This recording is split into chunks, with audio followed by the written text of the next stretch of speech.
Maximum Overdrive seems to be the only movie directed by Stephen King based on a story by him, and it's interesting to see his style and how he delves into the story of this. You know, his stories can be long-winded and so intricate and so detailed in how he writes his characters and everything about sub-characters, but it's really nice to see the juxtaposition between that and how he handles his own tale on film, because within Maximum Overdrive there is no preamble, there is no build up to it. You get a little blurb at the start just saying that there is a comet bypassing Earth. Earth is going to be within the tail of this comet for a number of days, and that it's just going to kickstart electrical appliances, giving them a mind of its own. And then boom, we're thrown into the movie. We start off at a diner where we meet Emilio Estevez's short order cook, who we find out is recently out of prison. We get a bunch of characters there. We get things starting to come alive. We see lots of things in a kind of montage coming alive and just killing people. One of the best scenes is a bridge that opens up itself, and the carnage created is just fun. There's lots of watermelons just exploding, as well as people's heads too, as they fall from great heights into other things. It's pretty fantastic setup. We get a kid at a baseball game. We get a newly married couple on the road. You get a kind of mismatch of Kingisms. You know, a group of people, various scattered all over, that come together to one location to defeat a greater evil of sorts. Only in this time, it's more about outweighting them. You know, because you know after the people within the movie figure out that after a certain number of days, they're going to pass through the comet's tail and everything's going to return to normal. It's just a case of getting there. But everything in between the movie, it is just great. It's carnage, it's mayhem, and it's oh so much fun and cheesy goodness. The characters that you get are really interesting and fun, and I liked a lot of them. You get the hitchhiking girl, you get Emilio Estevez's short order cook, you get the married couple I liked. I particularly liked the little boy who's trying to bike to where his father works, while noticing the sheer carnage that's going on. You get these ominous shots of an ice cream truck driving down a street with nobody at the wheel.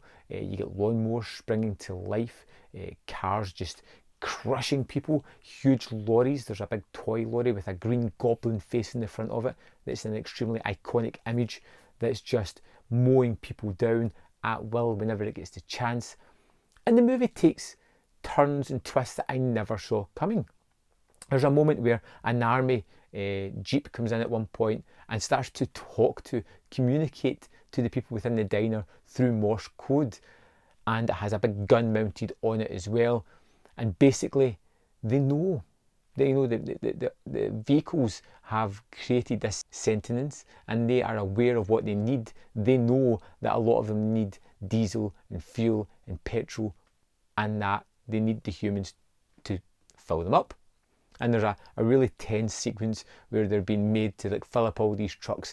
They're all queuing up, waiting for their fuel, and it's just, I never thought about that. But it's an interesting direction to take it. Now, the blood and the guts and the gore and all that kind of stuff is pretty fantastic.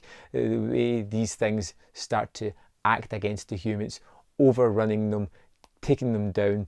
There's some implied horror as well. There's a really horrific scene of a can machine just spitting out cans with such ferocity that it creates a crater in one man's head.